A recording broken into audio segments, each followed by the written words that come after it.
If you've hit your 40s and 50s and suddenly you've noticed stubborn belly fat showing up out of nowhere, even though you're eating the same, you're exercising the same, well, you're not imagining things. This isn't about willpower and it's not about laziness. It's biology. And if you've been told that's just aging, I want you to stay with me because I'm going to show you and break down exactly why this is happening and what you can do about it starting today. You will hear from women all the time who say, I used to have a flat stomach and then overnight it felt like I was a stranger in my own body. One woman put it perfectly. She turned 50 and within a couple of years, she went from a flat tummy and high energy to a jiggly belly, weight gain, and no energy. Her diet hadn't changed. And it felt like she wasn't living in a body that was hers anymore. Now, if that sounds familiar, you're not alone. About 85% of women experience this exact thing in perimenopause or menopause, and even if they've changed nothing about their lifestyles. Now, if that does sound familiar, drop a yes in the comments. And if this has happened to you, I guarantee you are not the only one.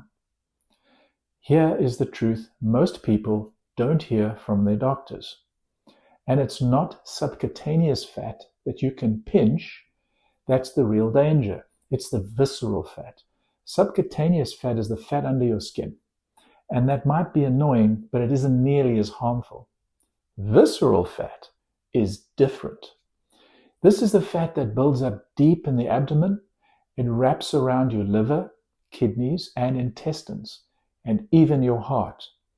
Visceral fat is metabolically active.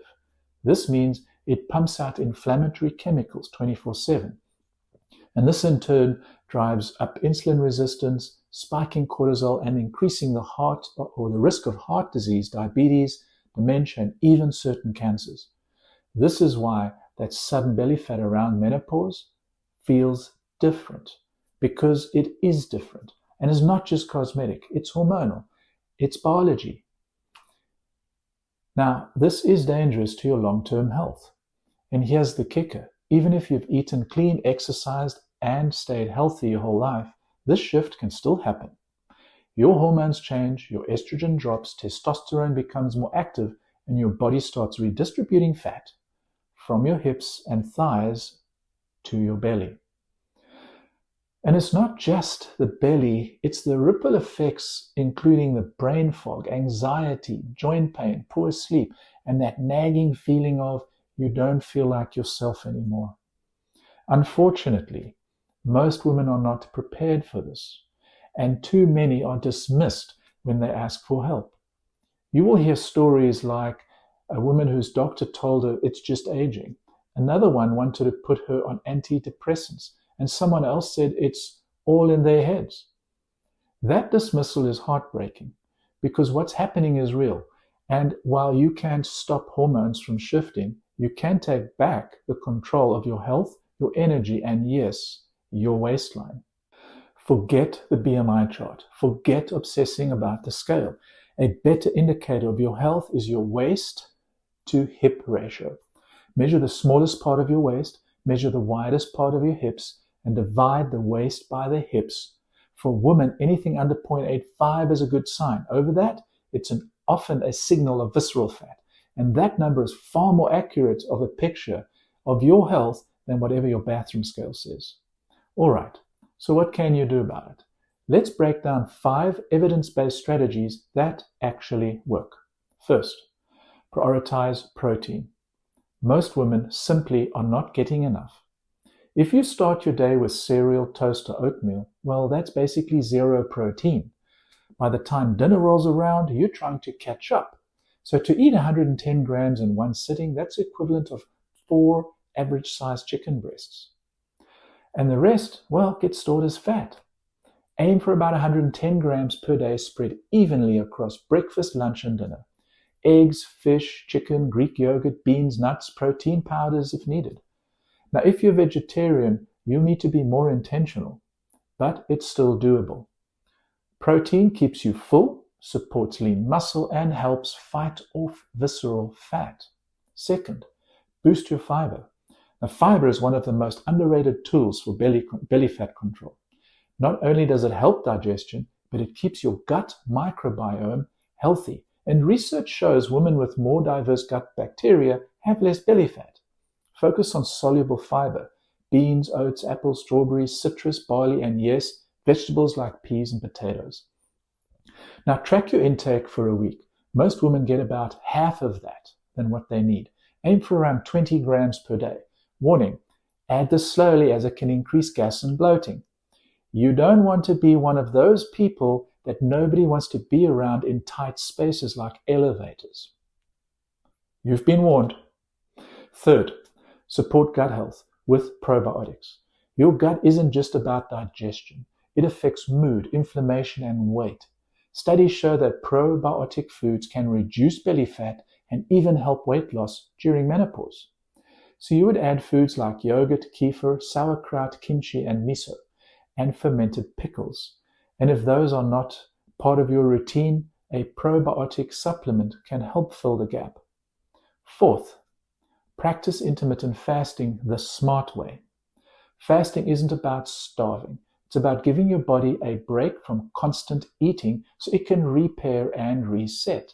The 16-8 method, which is 16 hours of fasting and 8 hours of eating, which is an eating window, works well for many. And here's the key: ease into it over a few weeks. Don't binge when the window opens. Focus on protein, fiber, and nutrient-dense foods in your meals. Studies show intermittent fasting lowers visceral fat and improves insulin sensitivity, even if the scale doesn't move much. Fifth, move in the fat-burning zone. Now, this isn't about punishing cardio. In fact, over-exercising can backfire by raising cortisol. Instead, aim for regular, moderate activities that are in your fat-burning zone. They start about,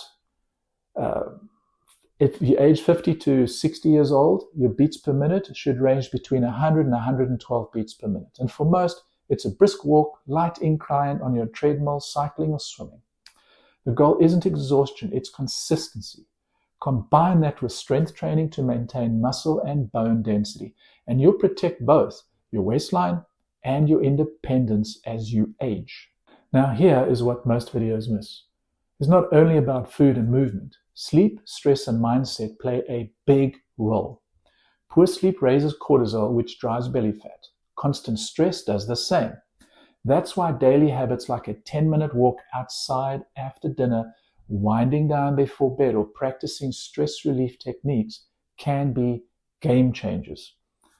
But before we wrap up, I want to hear from you. What scares you most about aging? Is it memory loss, mobility, or belly fat? Drop it in the comments. I read them all. And if your answers are good, or they would also help me to create videos around things that actually address what matters most to you. Here's the bottom line. Gaining belly fat in menopause is not your fault, and it's not because you're lazy, and it's not because you don't care. It's biology, but biology isn't destiny. And when you focus on protein, fiber, gut health, fasting, and smart movement, while taking care of your sleep and stress, you can shrink that dangerous visceral fat, regain energy, and feel at home in your body again. And remember, this isn't about chasing a bikini body. This is about kicking ass at 70, about having the strength, clarity, and mobility to stay independent, to feel confident, and to live fully. Now, if you want a simple way to get started, I've put together a free guide called Fuel Your Metabolism, a fat loss guide for midlife women. And inside, you'll learn simple food swaps that calm cravings fast, how to structure your meals so you're never guessing, and the easiest way to start intermittent fasting without hunger, crashes, or burnout. That's important. Click in the link in the description to download your copy. It's completely free, and it's the best first step to take control back. Menopause may change your biology, but it doesn't get to define your future. You do.